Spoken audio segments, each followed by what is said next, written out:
This is my 2001 Ford Fairmont AU, and I thought it was probably about time, given I've owned this car twice on different sides of the world, to tell you a bit about what it is and explore the fascinating history of the Falcon AU on which it is based. First, some shopkeeping. This car and other fleet favourites can be found on the Hubnut 2022 calendar. I'll give you a sneaky peek of July. There we go, all of the debuts.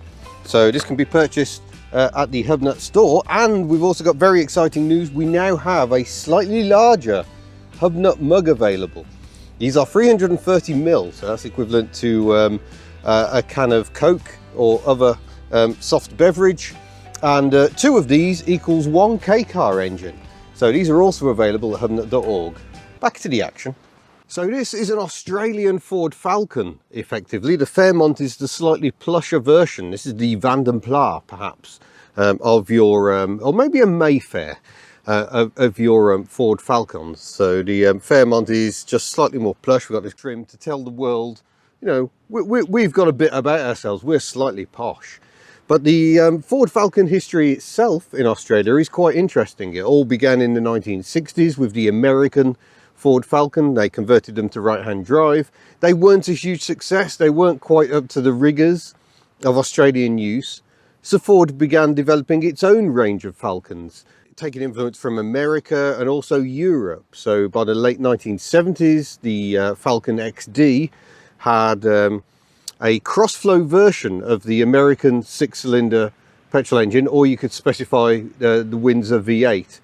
And in styling terms, it looked like a giant Ford Granada from Europe. So it's an odd mix of influences from different countries, but underneath, very rugged. Leaf springs at the back, and yeah, this big old lump of engine up front. Very simple, very hardy. Now this formula was hugely successful for Ford. It would often be in a direct battle with Holden. Holden similarly would be taking European designs, but toughening them up for the Australian market. Now, through General Motors, Holden was used to be the key rival, also taking European cars, beefing them up for the Australian conditions, culminating in the VT Commodore of 1997. First glance, looked like an Opel Omega, but bigger in every way, and with V6, American V6 engines or V8 engines also optional.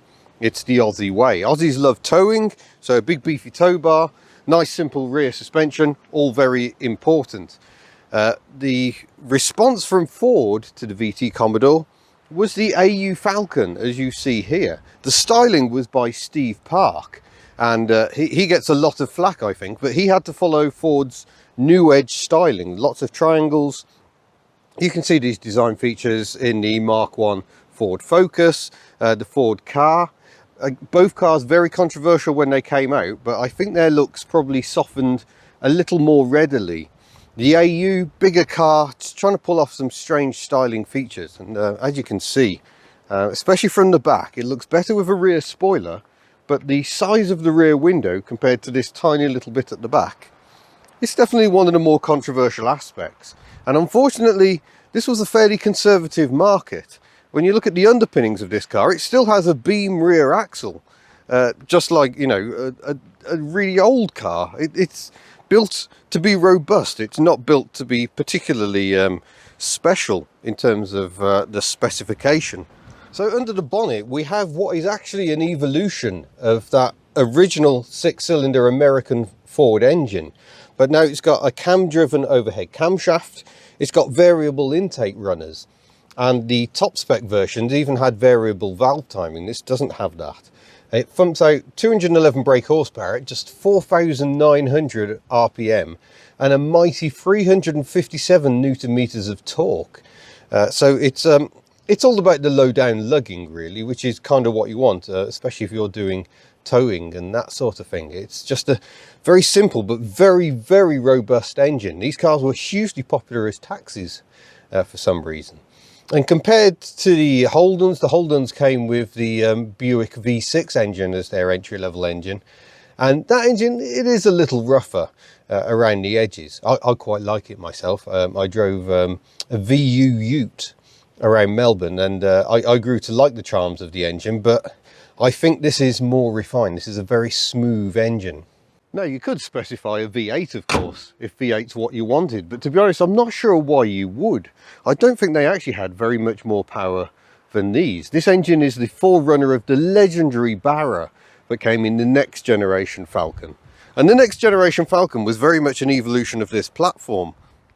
The middle structure is almost identical. It's just they made the styling a little less controversial, because that was the problem. It all came down to styling. It didn't matter how good this car was, the looks put buyers off in enormous numbers. Ford recorded record losses for a couple of years of production of this very car. They spent 700 million Aussie dollars on developing it. They rejected other designs like the Ford Taurus, which is similarly ungainly but an American platform, front wheel drive, rejected because Australians wanted rear wheel drive. And I think that was probably a good move. The last Holden Commodore was in fact a Vauxhall or Opel Insignia from Europe. It was an absolute disaster.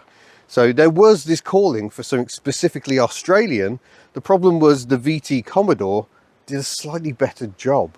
Nonetheless, this is a very robust package, and the Ute version sold very well because it had a 1 ton payload carrying capacity, which the Holden versions didn't. The Holden Utes were very much style over substance. If you actually wanted a working vehicle, then the AU Ute was definitely the one to go for. You can find out much more about the AU range by visiting the Motoring Box YouTube channel. He's done a very good video looking at all the different versions. But that's just a bit of the background of this car. I'm now going to give it the full-on review treatment because I haven't properly introduced this car. Like I said, I've owned it twice. I drove it around New Zealand, sold it, flew back to the UK, decided I was absolutely in love with this car and needed to own it again, so I imported it to the UK. It's one of very few over here, and I'm going to tell you why. We will start in here. Please ignore the disgusting headliner. I fitted this myself while I was in New Zealand, and it's out of a taxi and it's horribly grim. Replacement is on the cards. We are going to sort that out at some point. But if you take in the dashboard, very influenced by Ford. Yeah, while Steve Park gets the credit, if you like, for the styling of the AU, both the interior and the exterior were very much meeting Ford's global new age design language. So it's very curvy, very organic in here actually. It's not quite as triangular as, say, the inside of a Ford Focus, but nonetheless, all the controls, the dials, everything is very familiar to a European Ford owner. Even the electric window switch, I suspect, is just one they bought in rather than develop their own. They did develop their own window switches and they quite often pack up, but we are getting ahead of ourselves. Indicators right, because that's the Australian preference, same in Japan. Europe tends to favour indicators left because more often their cars are left-hand drive. Very simple dashboard, very uncluttered. We've got just these 4 buttons here, the window lock, electric aerial, traction control, heated rear window. There's a nice, this is part of the Fairmont spec, this little bit of wood, digital climate control, which works really well. And the seats, this one has seat covers on it. You can see the original trim is still exposed on the rear seat back there, because unfortunately the seat cover doesn't have a hole for the center armrest. That was not fitted by the owner who owned it between me owning it.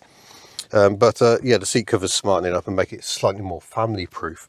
But yeah, it's a beautiful, comfortable place to sit. I've spent, you know, hours and hours behind the wheel of this car, and it's just so comfortable.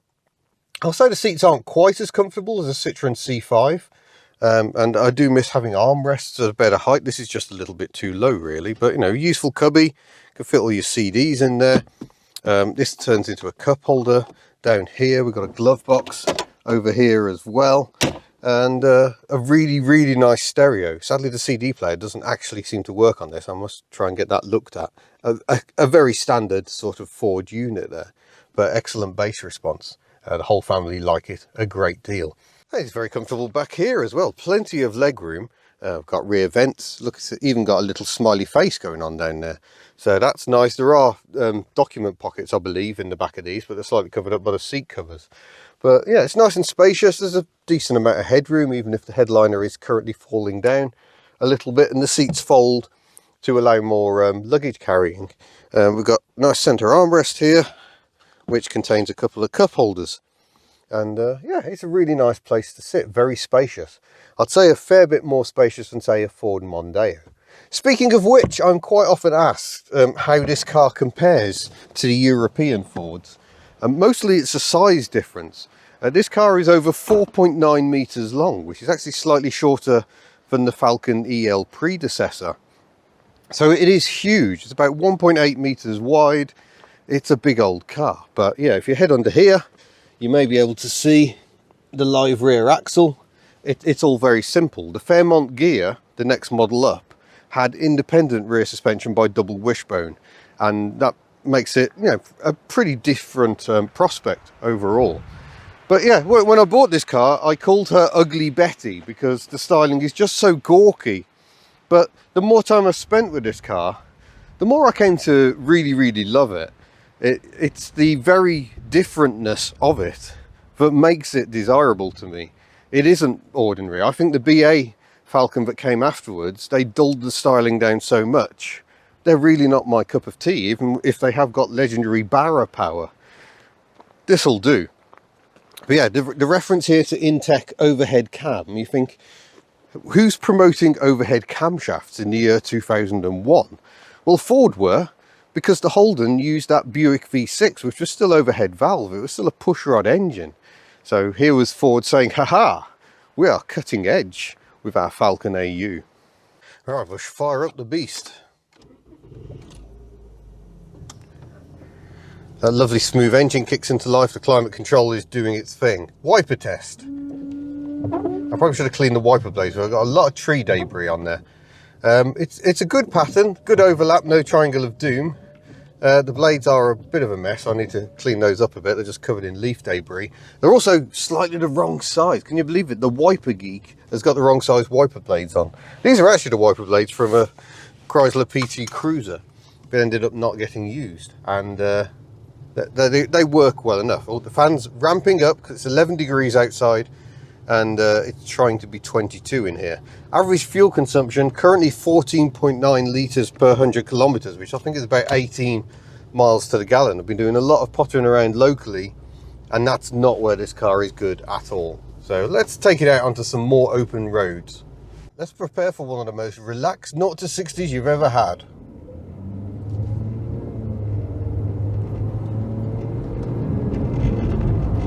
At 60 kilometers an hour or 40 miles an hour, 50 or 80. We're going uphill at the moment as well. And there's 100 or 62 miles an hour. That's the secret of this car. It's how relaxing that is. It's brisk without the engine having to work even slightly hard. And that is why this car is so good at covering distance, because it is so relaxing.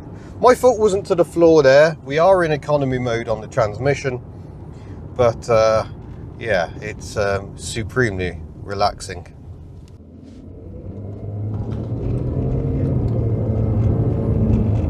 It's a very vocal transmission. The transmission is by a company that became BTR, but it began as Borg-Warner Australia. And I think you can hear that heritage. It really does remind me of the Borg-Warner transmissions fitted to Jaguars and the like in the 1960s. It is very vocal. The ride is a little agricultural, perhaps because we've got that simple live axle at the back. That's not the most refined way to do suspension, but also these cars are designed for thundering down dirt roads. So there has to be a bit of a compromise. They've got to be robust enough to do that. And when you're driving over broken ground, it is amazingly composed, actually. It's just that comes at the cost of some refinement over smoother terrain, I think. The steering is also absolutely woeful. It's way too assisted. There is not even the merest hint of feel going on. You haven't got a clue what the front wheels are doing, and that rather destroys any cornering prowess it might have. I think it's actually quite a good chassis given the limitations at the back end. I'm going to turn the traction control off momentarily. and we'll see if she'll light up a tyre, because I suspect she will quite readily and very easily. There's our gap. Yeah. Even when you got your foot down, she's still only revving to about 4 grand in eco mode. And that's our 60 up a little more briskly. We'll put the traction control back on now. It's an open diff on the back of this. Ford reckoned that the traction control was enough, but it's a very obtrusive traction control. It likes to just cut power completely, which can make it very difficult to make progress when conditions are poor. Although I found some of that issue may have been due to the cheap Chinese def rings I got on the car when I was driving around New Zealand. We're now running on Continental Conti Eco Contact tyres, which do offer a lot more grip, but still that is a thumping amount of torque delivered very low down, so traction was always going to be an issue. They really should have just fitted a limited slip diff, which would prevent you losing traction in the first place by splitting the drive more equally between the two wheels. But yeah, this is what this car is all about. It's got a really good cruise control. It doesn't accelerate too hard under cruise control. In fact, if anything, I'd say it's a little slow. So when you hit the resume, it takes a bit too long to build the speed up, but that's all in the name of economy, of course. It seems odd to discuss economy in a car that's currently doing 18 miles to the gallon, but that does improve to high 20s on a run, and that's what this car was built to do. It's not so good just pottering locally. That's not really what this car is about. I will say that perhaps this car feels a bit large on Welsh roads, but then I am used to driving cars which are much smaller. Really, this isn't the car for bombing around Welsh lanes. It's just too big, too thirsty, and I frankly don't have enough confidence in the handling. You know, it's a very simple back end. You do have to treat it with respect, more respect than I realised when it comes to roads in Lincoln. But yes, that is an old Transit there. You can still make progress briskly enough, but I wouldn't say I actually enjoy driving this car quickly down a road like this. There are much better vehicles. I'd rather be in my Daewoo Matiz, frankly. Although this does have the edge in power and torque to a quite considerable degree. It's just that effortlessness. I mean, the revs rarely go above 2,000 revs when you're just making progress, and it's just so relaxing. Oh, there we go, we've gone slightly above. Look, 2,100 now, but we've got a hairpin coming up, so we will have to slow down. I'm even going to drop the transmission into second. There we go. It actually feels more planted than I expected. I was preparing for a dab of Oppo there, but it was unnecessary.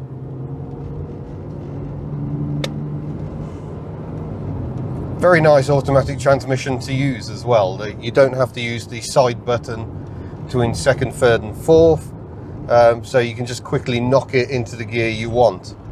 I do tend to knock it into a lower gear for a bit of engine braking, but I can't say you really actually get any.